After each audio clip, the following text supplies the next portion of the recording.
Shalom, selamat hari Minggu semuanya. Kita melanjutkan kembali seri Identitas Pengikut Kristus bagian yang ketujuh. Pada kesempatan ini kita akan sama-sama dibukakan dan dibuat lebih dalam pengertian kita tentang anak-anak Allah. Bahwa orang Kristen yang pertama adalah terang dunia. Orang Kristen adalah garam dunia. Orang Kristen adalah orang-orang bersunat. Orang Kristen adalah murid Kristus. Orang Kristen adalah sahabat bait Roh Kudus. Kemudian sahabat Kristus. Dan bagian yang ketujuh, anak-anak Allah. Yang pertama, bahwa anak-anak Allah adalah tentang Allah itu sendiri.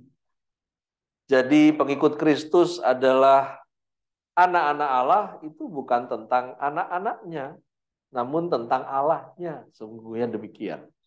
1 Yohanes pasalnya yang ketiga, ayatnya yang pertama sampai dengan ayatnya yang kedua.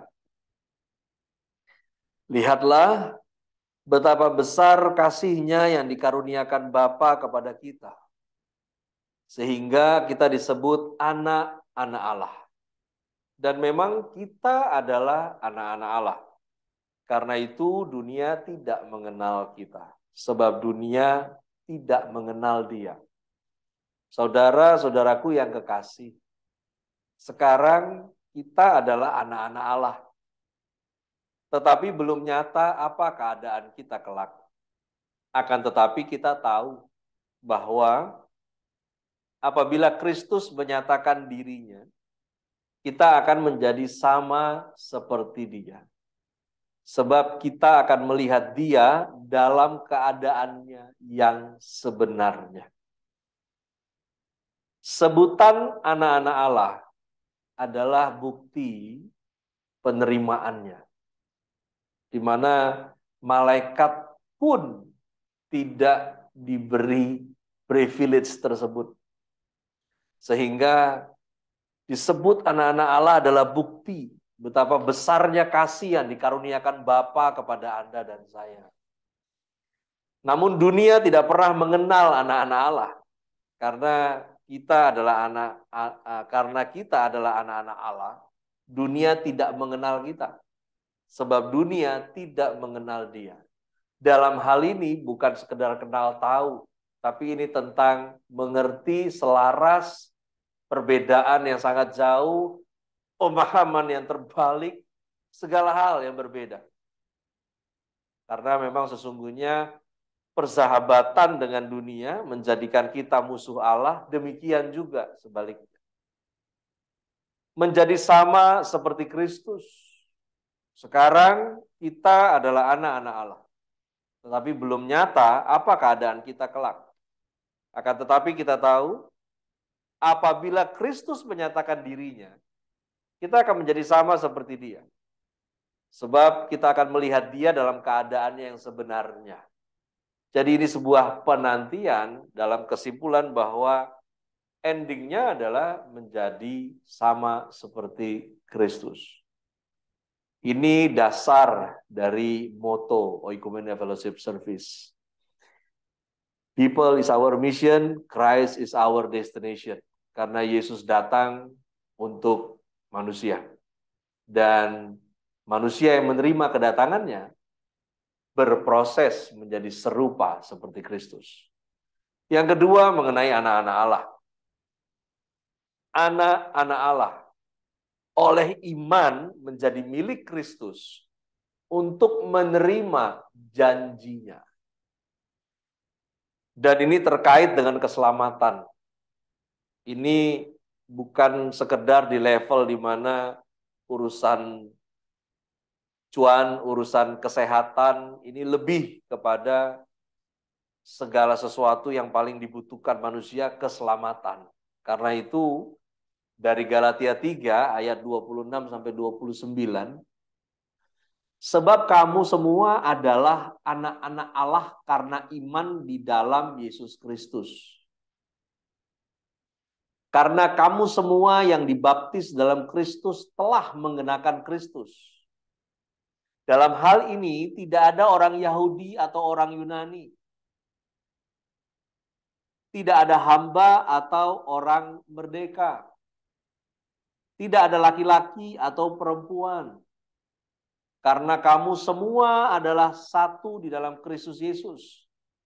Dan jikalau kamu adalah milik Kristus, maka kamu juga adalah keturunan Abraham dan berhak menerima janji Allah. Ini yang saya highlight ya, bahwa kita ini menjadi anak-anak Allah karena iman di dalam Yesus Kristus. Bukan perkara keturunan Yahudi atau non-Yahudi, bukan perkara orang bersunat atau tidak bersunat secara fisik, bukan tentang laki-laki atau perempuan, anak-anak Allah karena iman. Anak-anak Allah yang dibaptis dalam Kristus telah mengenakan Kristus.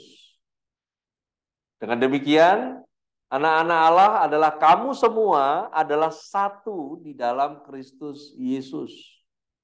Anak-anak Allah, jikalau kamu adalah milik Kristus, maka kamu juga adalah keturunan Abraham dan berhak menerima janji Allah. Anda dan saya orangnya. Nah, ini kita akan maju berikutnya, mengupas lebih kepada bagaimana ini sebetulnya panggilan sekaligus berita yang serius. Jadi jangan senang dulu disebut anak-anak Allah. Tahu diri harus. Mengerti wajib. Karena itu identitas Anda dan saya. Anak-anak Allah. Yang tadi di awal kita membahas bahwa kalau Anda paham Anda adalah anak-anak Allah, maka Anda harusnya beroleh pengertian kalau dunia nggak akan pernah toleransi terhadap Anda. Dan sebutan anak-anak Allah sebagai penerimaannya yang endingnya adalah Anda dan saya harus menjadi serupa seperti Kristus. Namun ini juga di dalamnya terkandung ikatan janji bahwa anak-anak Allah terjadi oleh karena iman. Nah, ketika dia menyatakan kamu dan saya anak-anaknya, itu bukan karena kita mempercayai dia, namun karena siapa yang kita percaya. Dan kemudian oleh iman kita menjadi miliknya. Dan yang menjadi miliknya menerima janjinya. Sekali lagi, ini mengacu kepada keselamatan dan hidup kekal. Karena itu kalau perkara keselamatan dan hidup kekal, itu sudah firm, apalagi cuma urusan penghidupan Anda dan saya. Yang ketiga, anak-anak Allah dipimpin roh Allah sampai kemuliaan dinyatakan. Kemuliaan yang seperti apa? Roma 8 ayat 16 sampai dengan ayat yang ke-19. Semua orang yang dipimpin roh Allah adalah anak Allah. Jadi anak Allah bukanlah orang yang mengaku-ngaku bahwa dia anak Allah. Melainkan semua orang yang dipimpin roh Allah adalah anak Allah. Sebab kamu tidak menerima roh perbudakan yang membuat kamu menjadi takut lagi. Tetapi kamu telah menerima roh yang menjadikan kamu anak Allah. Oleh roh itu kita berseru-seru, ya Aba, ya Bapa. Roh itu bersaksi bersama-sama dengan roh kita bahwa kita adalah anak-anak Allah. Dan jika kita adalah anak, maka kita juga adalah ahli waris. Maksudnya orang-orang yang berhak menerima janji-janji Allah. Yang akan menerimanya bersama-sama dengan Kristus. Yaitu jika kita menderita bersama-sama dengan Dia, supaya kita juga dipermuliakan bersama-sama dengan Dia. Sebab aku yakin bahwa penderitaan zaman sekarang ini tidak dapat dibandingkan dengan kemuliaan yang akan dinyatakan kepada kita, sebab dengan sangat rindu seluruh makhluk menantikan saat anak-anak dinyatakan. Apa yang dimaksud rindu seluruh makhluk menantikan saat anak-anak Allah dinyatakan? Kita dari awal lagi, semua orang yang dipimpin Roh Allah adalah anak Allah. Kita sudah terima Roh yang menjadikan kita ini anak Allah. Dan oleh Roh itu kita berseru. Dan nanti Roh itu yang berseru dari dalam kita ini, yang menolong kita sekarang, dia akan bersama-sama dengan kita untuk bersaksi. Apakah betul Anda dan saya itu anak-anak Allah? Nah, jika kita adalah anak, kita juga adalah ahli waris. Ahli waris yang di dalamnya ada ikat perjanjian. Yang perjanjiannya komplit. Pihak satu, pihak dua. Pihak yang menerima, pihak yang mengikat janji. Apa saja yang dijanjikan, apa saja yang diikat dalam janji. Anak-anak Allah, orang yang berhak menerima janji-janji Allah. Anak-anak Allah, orang yang akan menerima janji-janji Allah bersama-sama dengan Kristus. Tapi nggak boleh berhenti sampai di situ. Kita juga harus sebagai orang-orang yang menderita bersama-sama dengan Dia. Kita juga harus menjadi orang-orang sebagai orang yang dipermuliakan bersama-sama dengan Dia nantinya, tapi menderitanya juga harus bareng Kristus. Karena nggak mungkin Anda dan saya ending bersama dengan Kristus, tapi dalam perjalanan tidak bersama dengan Kristus. Dari berita ini, di sana ditegaskan bahwa penderitaan zaman sekarang ini nggak dapat dibandingkan dengan kemuliaan yang akan dinyatakan kepada kita. Nggak bisa dibandingkan. Makanya dengan sangat rindu seluruh makhluk menantikan saat anak-anak Allah dinyatakan. Jemaat yang dikasihi Tuhan, dalam bahasa Yunani, kata khusus yang digunakan untuk menyebut anak-anak Allah di dalam ayat ini menggunakan kata huios. Huios itu istilah yang menekankan hubungan antara seorang anak dengan orang tuanya. Hubungan di sini bicara tentang terhubung, bukan sekedar status hubungan.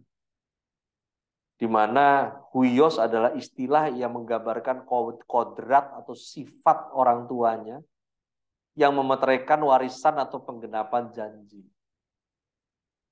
Ya, kita bisa katakan di sini kodrat atau sifat yang juga dimiliki oleh keturunan.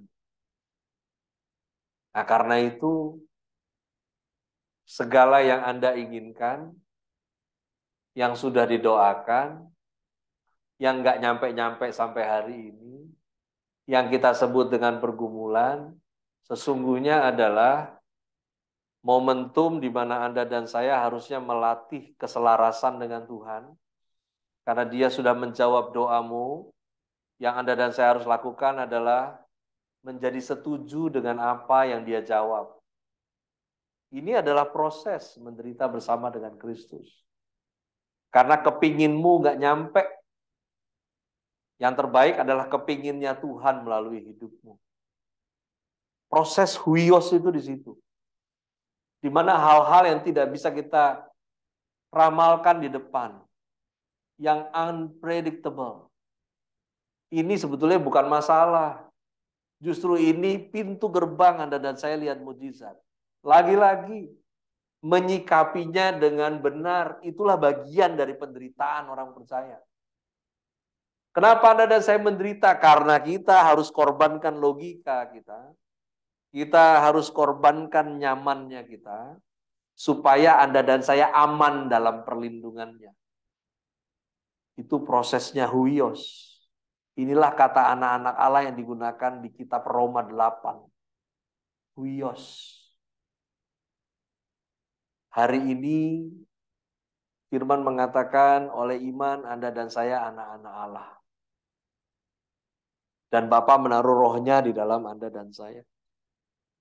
Oleh roh itu kita ini bisa memanggil dia Bapa. Namun di masa depan roh itu juga akan bersaksi tentang hidup Anda dan saya. Benar gak kamu anak Allah?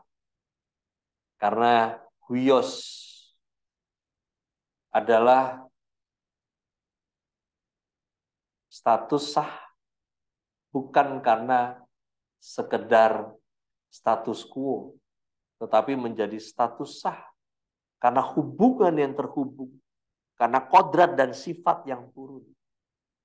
Kodrat dan sifat Kristus itu nggak pernah terjadi turun tampil kalau Anda tidak mengalami yang tadi. Hari ini di Alkitab disebut penderitaan. Karena sesungguhnya penderitaan fisik nggak seberapa. Penderitaan jiwa yang luar biasa. Percaya Tuhan, mendoakan apa yang kita inginkan, tapi yang kita terima adalah apa yang Tuhan inginkan. Mempersiapkan sesuatu, tapi yang datang di luar dari sesuatu yang ditunggu. Dan Anda dan saya harus menghadapi itu dengan sikap yang benar. Sekalipun situasi dan kondisinya mengganggu Anda dan saya untuk tetap bersikap yang kita bisa saja bersikap tidak benar, kita bisa saja mencurigai Tuhan. Ini bagian dari Anda dan saya yang dikatakan di sana orang-orang yang menderita bersama-sama dengan Dia. Nah, yang berikutnya, yang keempat, anak-anak Allah adalah mereka yang diakui karena memiliki sifat dan kodrat ilahi. Diakui. Jadi huios itu kalau di dalam bahasa hukum adalah oleh iman, yaitu yuridis. Nah, kalau yang sekarang di Yohanes 1 ayat 12 sampai 13, ini adalah de facto-nya. Yohanes 1 ayat 12 sampai 13, tetapi semua orang yang menerimanya diberinya kuasa supaya menjadi anak-anak Allah. Oh, perhatikan ya. Diberi kuasa supaya menjadi anak-anak Allah. Bukan karena Anda anak-anak Allah, Anda diberi kuasa. Enggak gitu. Kita diberi kuasa supaya menjadi anak-anak Allah. Anda jangan terjebak ini, putar balik kalimatnya. Yaitu mereka yang percaya dalam namanya. Orang-orang yang diperanakkan bukan dari darah atau dari daging. Bukan pula secara jasmani oleh keinginan laki-laki, melainkan dari Allah. Anda dan saya bukan seperti Hercules keturunan Zeus, itu dongeng. Kamu diberi kuasa bukan karena kamu anak-anak Allah. Anda dan saya diberi kuasa supaya menjadi anak-anak Allah. Makanya semua orang yang menerima Kristus diberi kuasa supaya menjadi anak-anak Allah. Kalau diberi kuasa, berarti kan ada sesuatu yang Anda dan saya butuh power dari dalam untuk bisa menghadapi. Semua orang yang percaya dalam namanya diberinya kuasa supaya menjadi anak-anak Allah. Menerimanya, percaya dalam namanya. Kalau Anda menerima pribadinya, Anda dan saya juga harus menerima firman-Nya tentunya. Dan percaya firman itu di dalam namanya berkuasa. Supaya semua orang yang diperanakkan dari Allah diberinya kuasa supaya menjadi anak Allah. Sudah diperanakkan tapi belum diakui. Anda diberi kuasa supaya menjadi anak-anak Allah. Sehingga terbukti dari mana Anda berasal.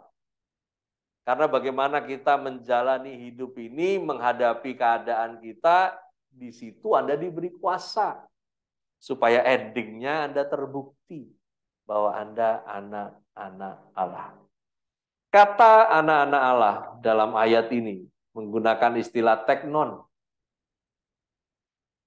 Teknon itu menekankan segi faktual dari kelahiran. Teknon itu memerankan sifat dan kodrat ilahi. Manifestasinya. Kalau huios itu prosesnya yang dihadapi. Kalau teknon itu, jadi karena kamu disebut anak Allah, kamu masuk arena proses. Dan karena kamu masuk arena proses, Tuhan beri Anda kuasa supaya proses itulah pembuktian bahwa Anda dan saya anak-anak Allah. Jadi mari berhenti jadi agamawi. Mari penuhi panggilan Anda dan saya menjadi anak-anak Allah. Karena ini belum final. Belum final. Anda dan saya masih menghadapi banyak hal di depan. Namun, Dia sudah beri Anda kuasa. Karena itu jangan mundur sejengkal pun dari apa yang Tuhan sudah siapkan buat Anda dan saya. Nggak mudah untuk kita bisa lewati tahun ini. 2 tahun, 2020, 2021, 2020 mungkin kita suasananya kaget ya menghadapi pandemi. 2021 kita mulai terlatih menghadapinya. 2022 kita mulai capek menghadapinya. 2023 nggak tahu ada apa lagi. Tapi yang saya tahu ada Tuhan di 2023. Karena itu Dia sudah beri Anda kuasa, karena Dia menantikan Anda dan saya tampil sampai akhir lebih daripada pemenang. Tuhan Yesus memberkati kita sekalian.